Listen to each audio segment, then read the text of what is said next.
Krystal, what are you taking a look at? Wow, I haven't said that in a while. Well, in a Senate that is full of amoral, psychopathic monsters, it can be difficult to choose among the various odious figures who should truly reach the S tier of villainy. You've got your proudly genocidal types like John Fetterman, you've got your Islamophobic pro-crypto sellouts like Kirsten Gillibrand, but in terms of the Democratic caucus at least, in my humble opinion, Cory Booker is the worst. He is just the fucking worst. Booker combines theatrical vacuous preening with corporate slavishness with moral horrors for a total package that is thoroughly and completely repugnant. Please, for the love of God, someone decent primary this man. So the problems with Cory Booker, of course, they're nothing new. I actually attended a wedding that he officiated once, and I swear to God, the first maybe 20 minutes of the ceremony he spent describing his own personal faith journey. Leave it to Cory Booker to make a wedding about himself instead of, I don't know, maybe the bride and groom.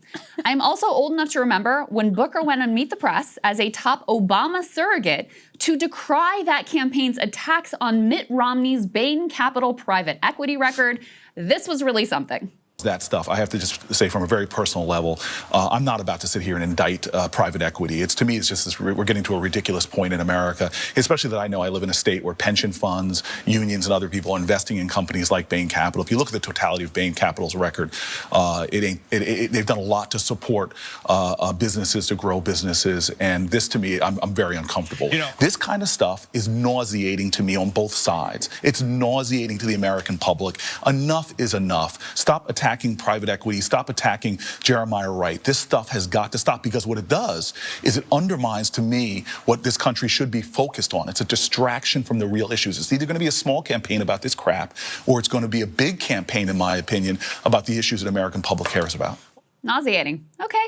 The Obama campaign and Democratic-based backlash against Cory Booker was swift after those comments. I remember a sweaty, nervous Rachel Maddow interview he did in the aftermath of those comments to try to clean it up, but he never really fully recanted. It was a very revealing episode because it broadcast that he was willing to take the heat, even against Obama, the most beloved figure in the Democratic Party, in order to defend the honor of capital. His mentality is donor first through and through, but wrapped in a shoddy veneer of supposed progressivism.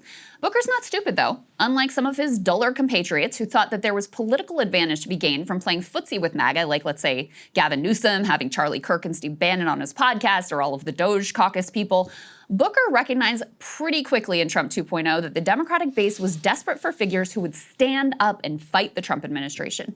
So what did Cory Booker do? Well, he strapped on an adult diaper and took to the floor of the Senate for an epic filibuster, boldly speaking truth to power for hour after hour after hour, excoriating the Trump administration, promising to fight their power grab at every turn, eventually breaking the record for the longest ever floor speech. Maybe, we thought, this man has turned a page. Maybe he's decided to rise to the historical moment, to put grassroots democracy over donor-driven capitulation.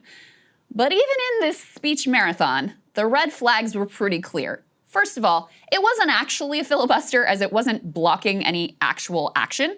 Second, he used some of his time to embrace abundance, the big money-backed neoliberal rebrand dedicated to putting a glossy new sheen on status quo politics. Finally, he swiftly moved from declaring all-out war on the Trump administration to voting to confirm justice-involved person and Trump family relative Charles Kushner as ambassador to France, demonstrating just how committed Booker really is to actually fighting Trump administration nepotism and thuggery. The Kushner vote was particularly egregious, given that he was convicted of some pretty wild crimes in Booker's own home state of New Jersey. You guys can go and look that one up. In fact, only a handful of Senate Democrats have supported more Trump nominees than Cory Booker has, the man who theatrically pledged to fight the Trump administration relentlessly. Booker is apparently all resistance in the streets, but capitulation in the sheets. The dude is also utterly shameless, too. When the Newark mayor and New Jersey congressional members were arrested attempting to examine an ICE detention facility, Booker, of course, nowhere to be found. When other members were flying to El Salvador to demand the release of innocents from a slave labor camp, Booker was reported to be planning a trip, but seemingly quashed it when Hakeem Jeffries told Democrats that they needed to back off the case. So while substantive action has ranged from non-existent to outright complicit, theatrics have certainly continued. Most recently, Booker got into an intentionally noisy spat with Senator Amy Klobuchar. Apparently, Booker was looking to grandstand over some provision in a policing bill. Klobuchar was pissed off and disgusted with this little performance because he actually couldn't be bothered to show up for the committee vote when said provision was actually being discussed and voted on. So here is a snippet of Booker's outburst. I was just called out by name and I want to respond.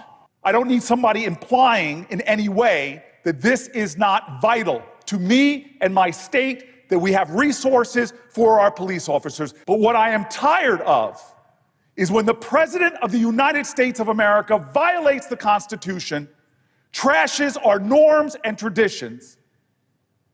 And what does the Democratic Party do? Comply? Allow him?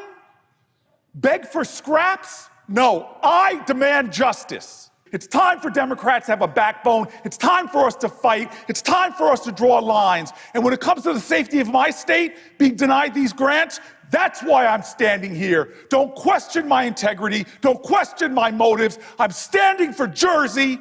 I am standing for my police officers. I'm standing for the Constitution, and I'm standing for what's right.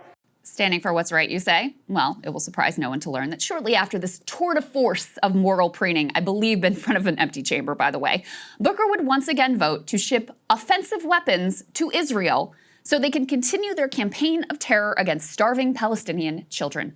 What clarity, what courage, what incredible moral leadership. And truly, it is with Israel's genocide in Gaza where Booker has reached his final, most despicable form. It will not surprise you to learn that he is a top recipient of Israel lobby funds, and he votes and acts accordingly in seemingly every instance. He's been enthusiastic in efforts to criminalize criticism and boycotts of Israel. He goes that extra mile by attending AIPAC policy conferences. He even gushed in leaked audio about how he texts back and forth with AIPAC's president like they're a couple of teenagers. Par for the course, I guess, for someone with an apparent multi-decade close friendship with the utterly reprehensible Rabbi Shmuley. Here they are together, horsing around at a Purim party at Oxford in 1993. By all accounts, the two were extremely close friends for decades, falling out, according to Booker, over Shmuley being so self-promoting that even Cory Booker couldn't quite take it. I guess the man does have some limits, apparently. But Booker's ironclad commitment to Israel has outlasted his Shmuley bromance. In fact, perhaps nothing so accurately encapsulates the putrid essence of Cory Booker as this photo with wanted war criminal Benjamin Netanyahu back when he was in town just a few weeks ago. Cory has the intellect to know a photo op with Bibi, probably a bad look while babies are literally being starved, so he hides his face. But he lacks the integrity to actually buck his donors. So there Cory is, in the photo, lamely trying to hide behind someone. Now he claims the photographer positioned him this way. Okay. Now it goes without saying, you'd be hard-pressed to identify a more monstrous and destructive figure in the entire world than Netanyahu. And yet here is self-anointed moral warrior Cory Booker meeting with modern-day Hitler. So he can hear the latest Hasbara talking points about how children with pre-existing conditions don't really count as starving, or how American Jews voting for Zoran are actually Hamas. Speaking of Zoran, guess who refuses to get behind the Democratic nominee for New York City in spite of a resounding 12-point victory? You guessed it, Mr. Courageous himself, Cory Booker. About Mamdani, are you going to support him? I have learned a long time ago, let New York politics be New York politics. We got enough challenges in Jersey. I got a governor's race. I'm supporting Mikey Sherrill. I got legislative races. That's where my energy is going to go going into November. New York City, I love you. You're my neighbor. You're about 10 miles from where I live. You guys figure out your elections. I'm going to focus on mine. Would you be surprised if I informed you that his don't endorse in New York rule is not some consistent Booker anti-meddling policy? In fact, for years, Cory Booker ran a PAC that endorsed Democrats in races across the country. And he currently sits on the board of the PAC Democrats for Education Reform, a group founded by billionaire and former mayoral candidate Whitney Tilson, and which endorses candidates who are against teachers' unions and generally in favor of charter schools. He's got no problem endorsing candidates in New York or in any other state, by the way. He just doesn't want to support this particular candidate. Given Cory's delight at texting like a teenager with AIPAC and his close association with billionaire Zionist Whitney Tilson, who made his whole mayoral campaign about Israel, I think we all know why the supposed progressive just can't bring himself to support the progressive Democratic nominee for mayor.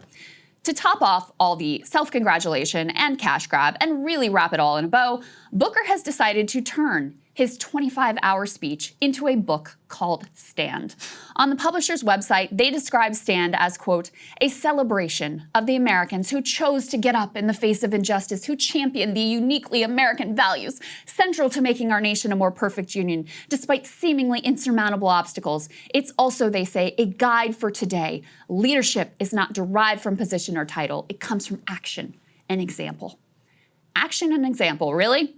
Booker's actions have been grandstanding. His example has been support for a genocide, co-opting progressive language to run cover for a rogue ethno-state.